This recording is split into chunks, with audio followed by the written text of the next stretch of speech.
Listen, I don't want any more bullshit. God damn, that game was so fucking crazy. It was like having sex and getting a root canal at the same damn time. I mean, it was such a fun game, a great game. It was fun to watch, but it was also excruciating, an excruciating loss. Because this is one that the Colts really should have won. It's a game they lost more than they were beaten in. Of course, you know, the Colts went down, played tough, but lost 24-27 to the Buffalo Bills in the Wildcard round of the NFL playoffs Saturday. And we're going to dig into it. But first, as always, let me welcome you to or back, my homie, to the world's #1 Colts podcast, the first and only bullshit-free Colts podcast, the only podcast where you can get all things Colts that are important and worth talking about, but with no coach speak, no spin, no PR, no political correctness, and most importantly, always, 100% no fucking bullshit. This is your man, Harkon Ajala, a.k.a. the Bad Boy Genius. I'm your host. And like I said, this was a tough one, but I told you in the podcast last week before this game that this game was going to tell us a whole lot about where we really are as a team. And it did not disappoint. We learned almost everything. Not take it back. We learned everything that we wanted to about where we are and what it's going to take, what we need to add to our team for the Colts to become a real live 100% dyed-in-the-wool Super Bowl contender, a team that's capable of going to and winning the Super Bowl. But make no mistakes about it. Don't fucking fool yourself, and don't let anybody tell you different.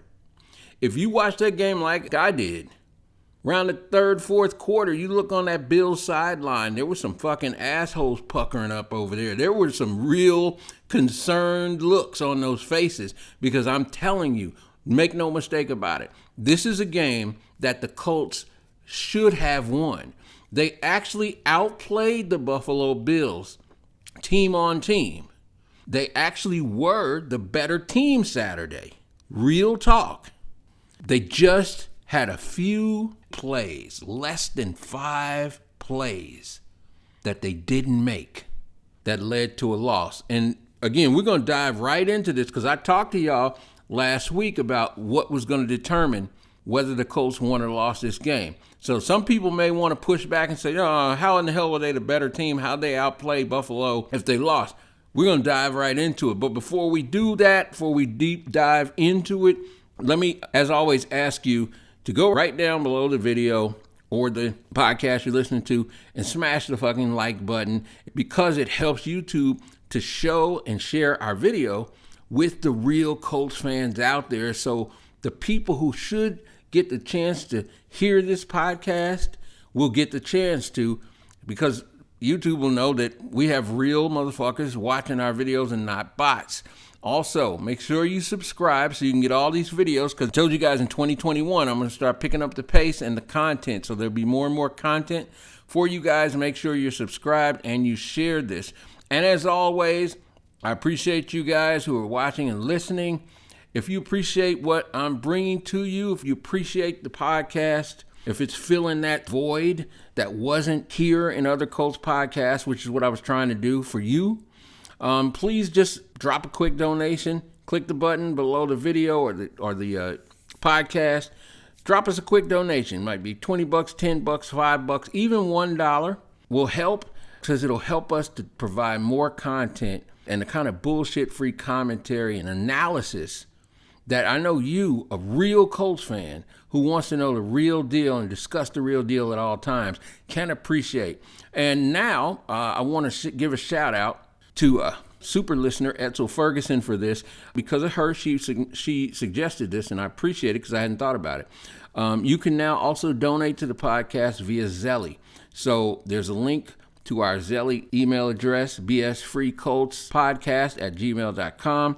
The link's right below the video of the podcast, along with the PayPal and the Cash App. You can donate any of those ways. We want to make it easy as we can for you guys, and we appreciate every penny that you give us because it allows us to make these videos, podcasts, and yes, more good shit, even more good shit beyond that coming for you this year. So again, I thank you for that. I'm going to go ahead and shout out a few of our top listeners, watchers, and people who have been loyal and supportive to the podcast. As always, Mountaineer Vapes. Of course, Edsel Ferguson we want to shout out to.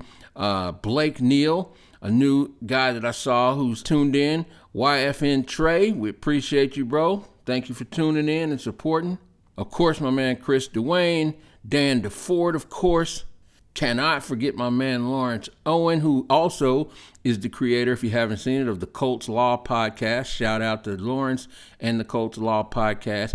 So make sure you go check him out. By the way, Lawrence Owen put out a fantastic season highlights video on Jonathan Taylor. So go check that out over on his YouTube channel, Colts Law Podcast. Shout out to Lawrence. We appreciate it, man. It's an awesome video.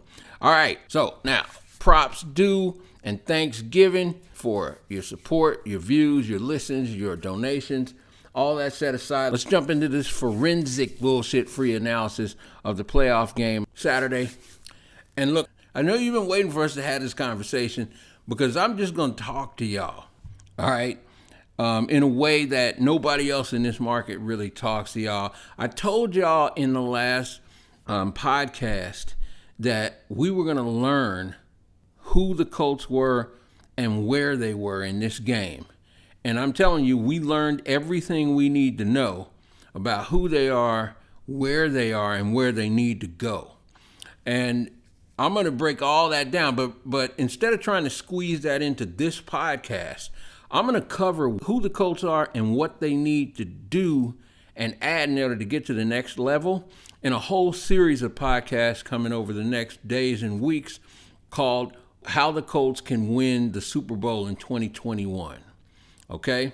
So I'm going to cover every position, quarterback, running back, defensive line, pass rush, cornerback, the whole deal. We're going to go through it all in that series. So I'm not going to try to squeeze all that into this podcast. In this podcast, we're just going to focus on what happened and why in that wildcard playoff game between the Colts and the Bills. Now, I told y'all last week, I said, look, the Colts can win this game, but I told y'all what they were going to need to do to win and what they were going to do if they were going to lose. What I said they needed to do to win was no turnovers. They needed to force a turnover. They need to run the ball or use quick passes, whatever they needed to do in order to run a ball control offense and keep Josh Allen and the Bills offense on the sideline for as much as they could. And I said that their primetime players, the Colts' primetime players, really needed to show up. All right? And I told you if they lost, it was going to be because of a few things. All right? Letting Josh Allen get outside the pocket and do damage, and letting Stephon Diggs have a big game on him, letting those two, really the two key ambient players that the Bills have, letting them get big, large chunk plays. I said if they didn't force a turnover, I said if they made mistakes, penalties, or missed opportunities, those are the reasons they were going to lose. And that's why we lost. That's exactly why we lost. The weird thing about it, as I said earlier, is that the Colts actually outplayed the Bills. They were the better team Saturday, but because of those few things, they lost the game. Now, for the people who are like, and this is going to be Bills fans from the Bills Mafia and, other national pundits, etc., who, and maybe some Colts fans want to argue and say, they didn't outplay the Bills. They weren't the better team. Okay, let's actually look at the fucking stats. Smart guy, smart girl, all right? Let's look at the stats. Let's look at the numbers from that game. Because here's the thing. The Colts, first off, 309 yards passing and 2 touchdowns for Phillip Rivers. All right. So let's talk about, did they run the ball? Well, they put up 163 yards rushing.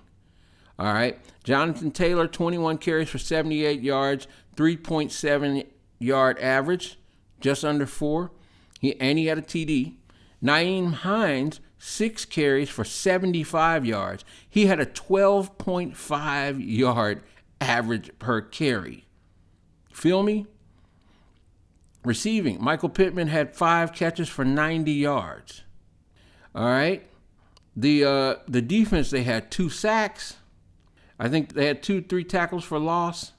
They did what they needed to do. They ran up 472 total yards. Okay. They had the ball for more time than Buffalo did by almost 10 minutes. I mean, they did all the shit that they needed to do to win. They didn't turn the ball over. All right. They used ball control. Their big-time players showed up. But when you start looking at what went wrong, well, T.Y. Hilton didn't show up. They didn't force a turnover. And you know what? Before we even go into the deep dive into what really went wrong, let's just break it down in your favorite segment and mine. Y'all know what it is.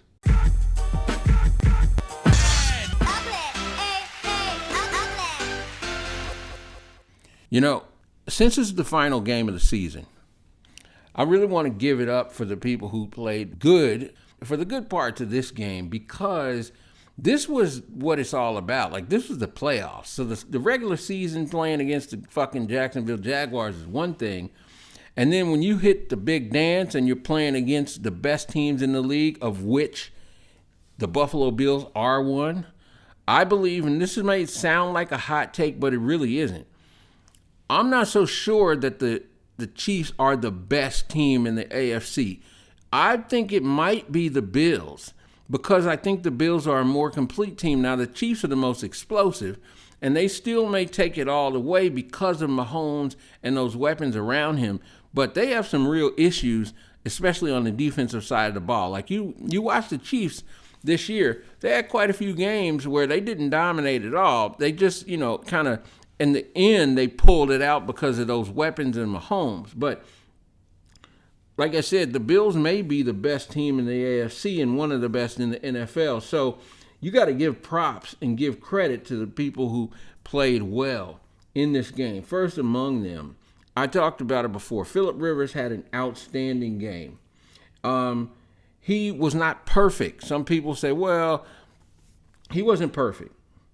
But look, he's the biggest reason they stayed in this game. I mean, like, when they got down 14 points, he threw them back into it with 2 quick drives for touchdowns. Phillip Rivers throwing some fucking dimes in this game. The only one, there were a few he missed, and one of them was huge. One of them was one of the big reasons that they lost this game. So I'm not absolving him of any mistakes, but he had an outstanding game. Michael Pittman, I saw this early and throughout the year, but we really started to see it towards the end of the year. I think he's a star in the making. He's got that combination of, number one, size, and you can really see where his size is helpful when you watch where Phil is able to place the ball for Michael Pittman as opposed to a guy like T.Y. Hilton. You can see where T.Y.'s size causes a problem sometimes, because you got to really fit that ball in over the defender sometimes, but it also has to be at a place where T.Y. can get to it, whereas Pittman, you can throw it up there. Pittman, man, his combination of size, speed, and strength, and, man, that motherfucker is something else when he, and run after the catch. Like, when he gets the ball and gets to going with it, he can make shit happen. He had a great game. Like I said, 5 catches for 90 yards and what should have been a touchdown, which would have put him over. No, I wouldn't have put him over 100, but it should have been a touchdown. Taylor and Hines, I talked about earlier, they had good games. Hines had an outstanding game, running and catching the ball. Leonard Buckner and Xavier Rhodes all had great games. Isaiah Rodgers on runbacks. This is a dude, man. I mean, he looks like he's ready to go almost every time he catches the ball and gets running with it. And also, something that a lot of people haven't talked about, the O-line actually played a fantastic game. They ran block well, and Phillip Rivers was not sacked at all. So remember, I mean, coming into this, we were worried as fuck about the offensive line and, Phillip Rivers being rushed and hit, etc. He wasn't sacked even once, and most of the time, he had a good amount of time back there to do his bidding. So shout out to the offensive line, because we were all worried about him not having Costanzo, but the dude, Verdell or whatever his name was, he's no longer even with the team. The fucking Packers picked him up off the Colts practice squad as soon as the Colts lost, basically. But he did a good job. The offensive line had a great game as well. And like I said, in a playoff game, you really got to give props for that. Unfortunately, that leads us to, the bad in the game. And there wasn't a whole lot of bad, but I say that really two things kind of stood out to me. One is T.Y. Hilton, only 2 catches for 32 yards. Man, we need more than that in a playoff game. We need T.Y. to show up and show out, and he didn't do that.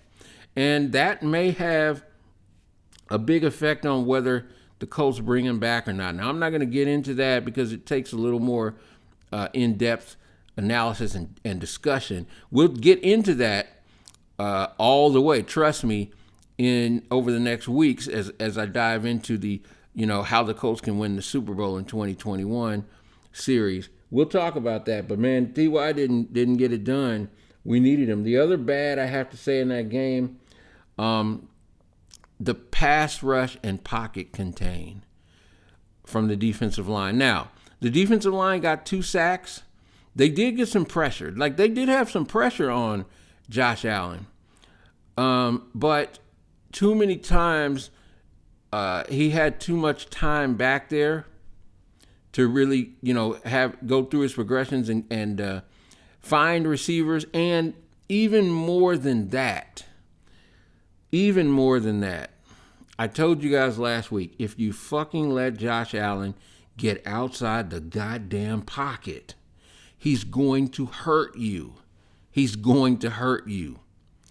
And they let that happen, particularly on the drive that really kind of turned the tide. That, 96-yard touchdown drive in about 2 minutes, right at the end of the first half, that the Bills went on. That drive was kept alive and advanced really by 2 or 3 plays where Josh Allen, they let him outside the pocket. They had pressure on him, but they let him outside the pocket.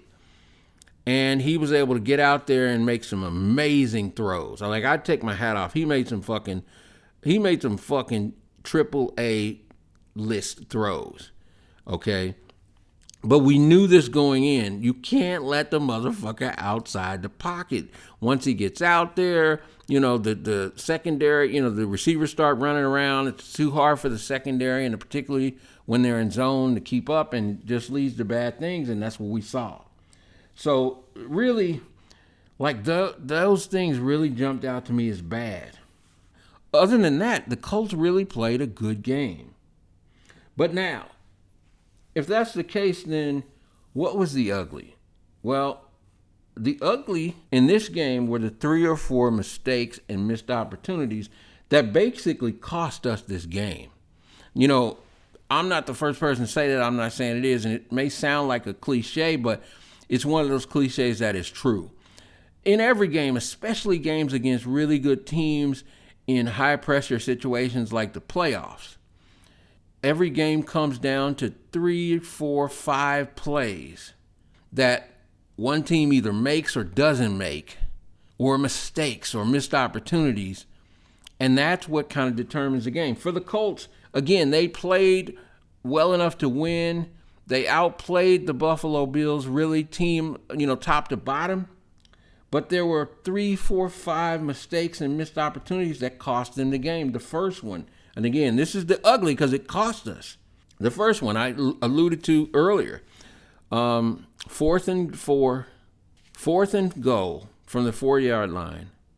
Phillip Rivers has, they get what they want. He's got Michael Pittman Jr. open for the touchdown in the end zone. And Phillip, now he was backing up. He was, shuffling backwards. But he just put a little bit too much on the ball. And he overthrew Pittman by, 2-3 inches. Pittman, to his credit, laid out for it, dove for it. He just couldn't quite get there. But that would have been a touchdown. And remember that sequence.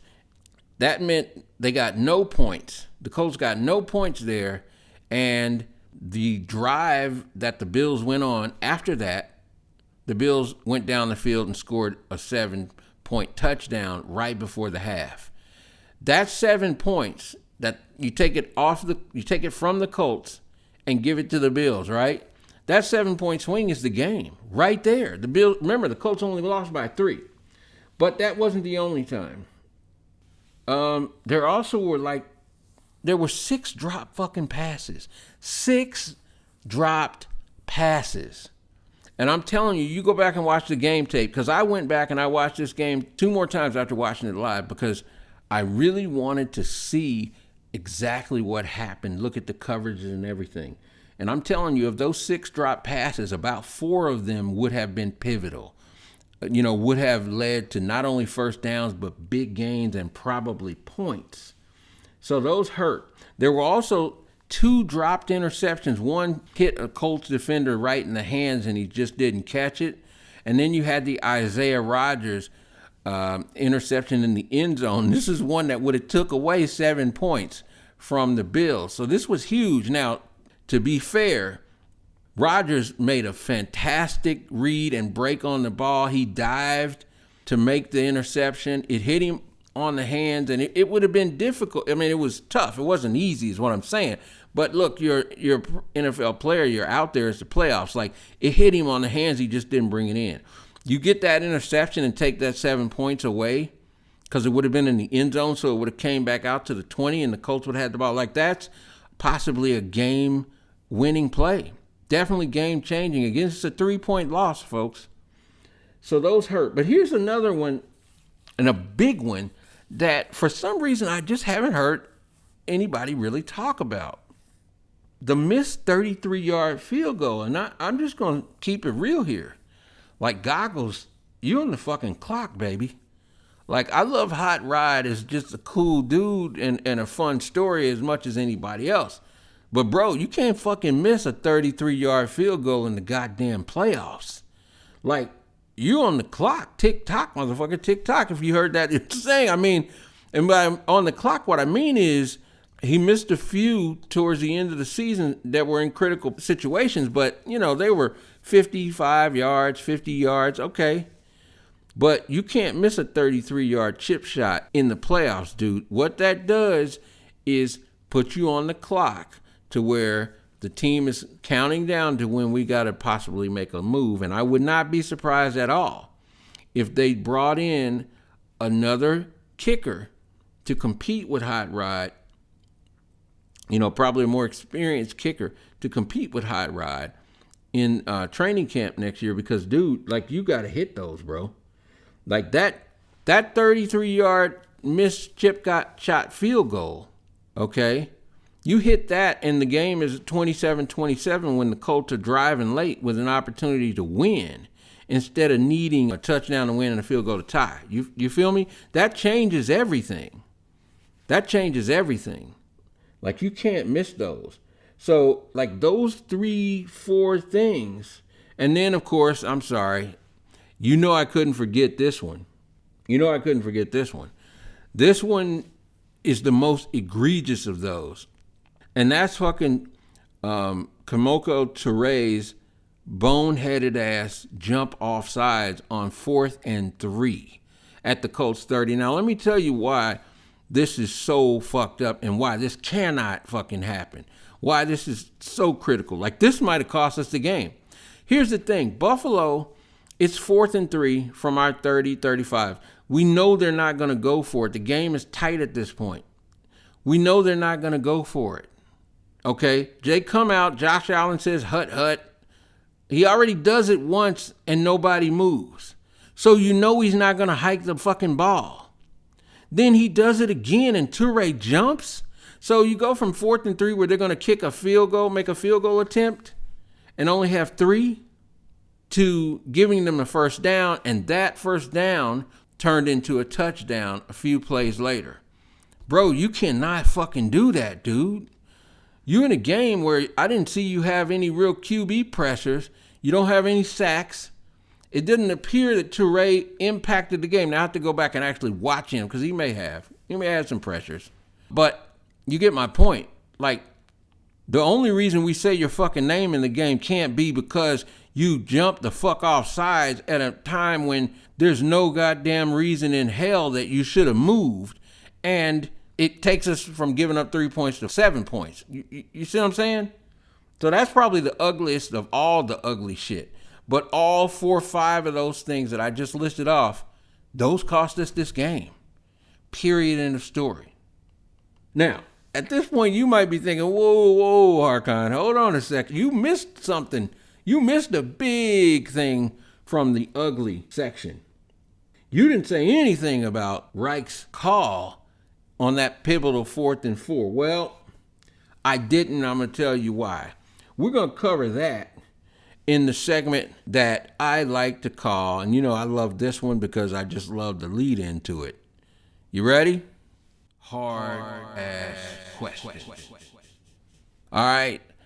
Today's hard-ass question comes from Colts Warrior, and he hit me up with this over on Twitter. Once again, if you're not following us on Twitter, make sure you click the link in the description below and go over and follow us on Twitter right now, because that's where we really get to chop it up and go back and forth and talk with each other during the game and during anything else that's happening for the Colts.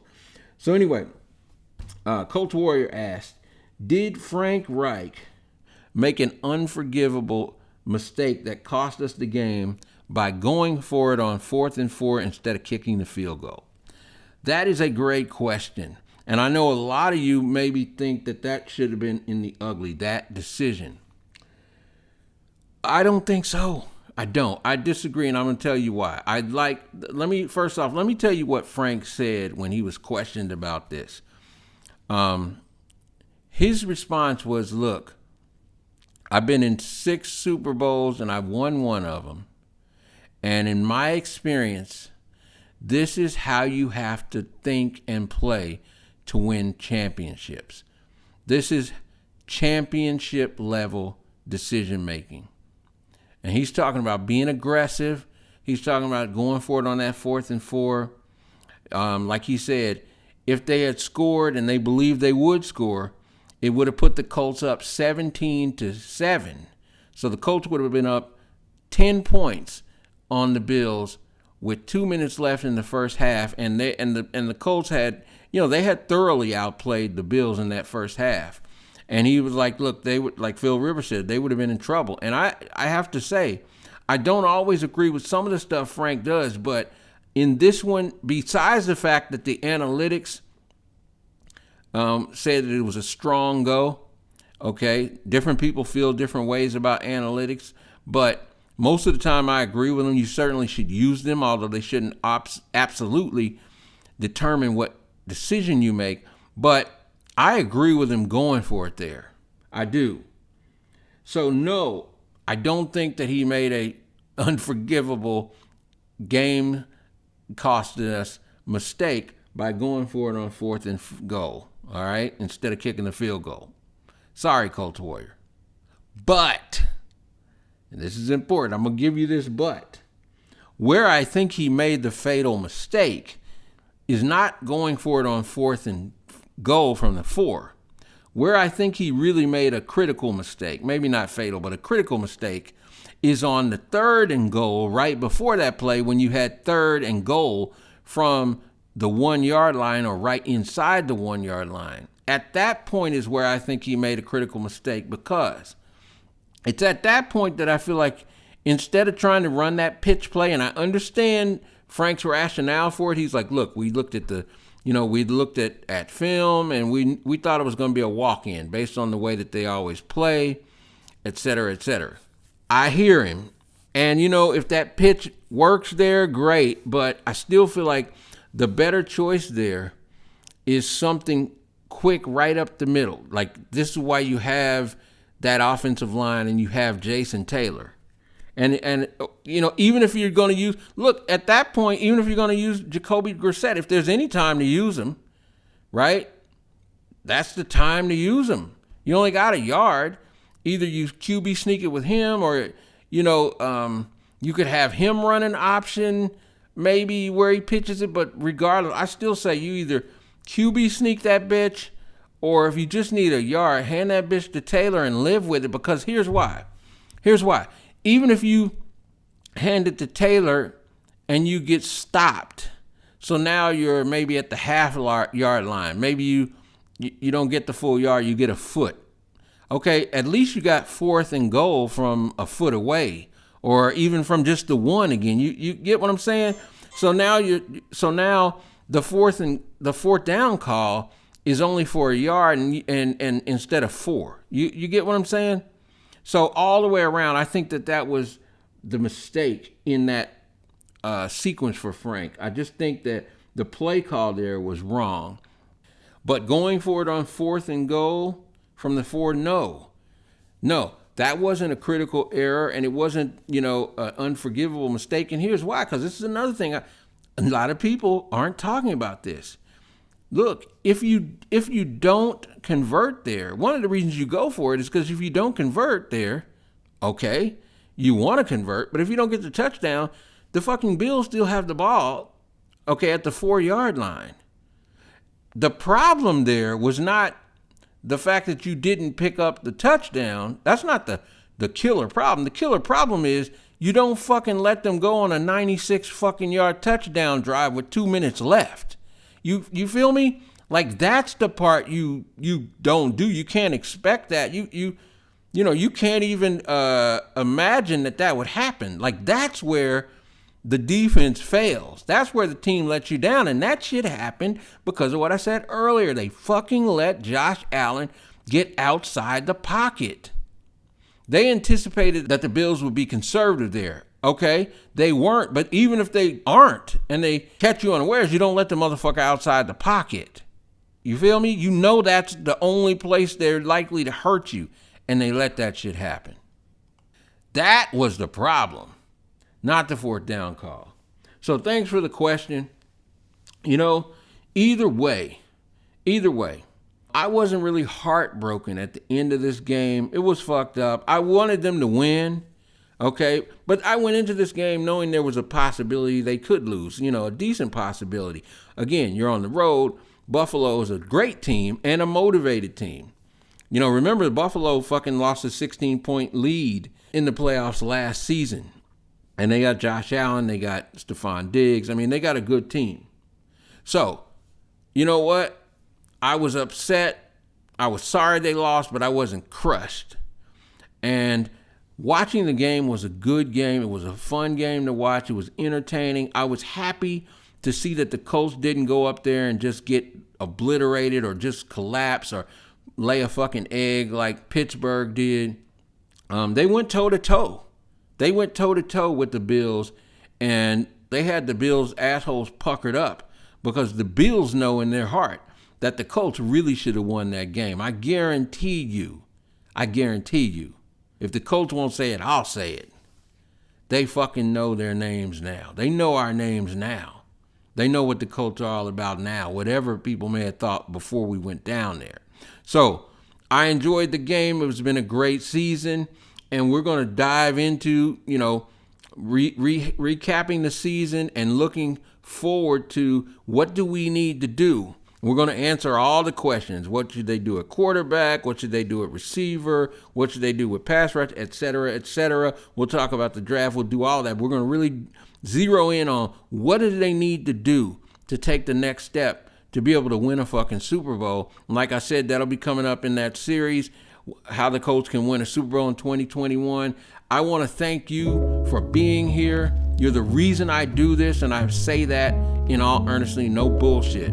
You're the reason that I go through the effort to make these podcasts, because I want to give to you what I was wanting, okay, when it came to Colts coverage. So again, I appreciate you being here. Thanks for the support. Thanks for the donations.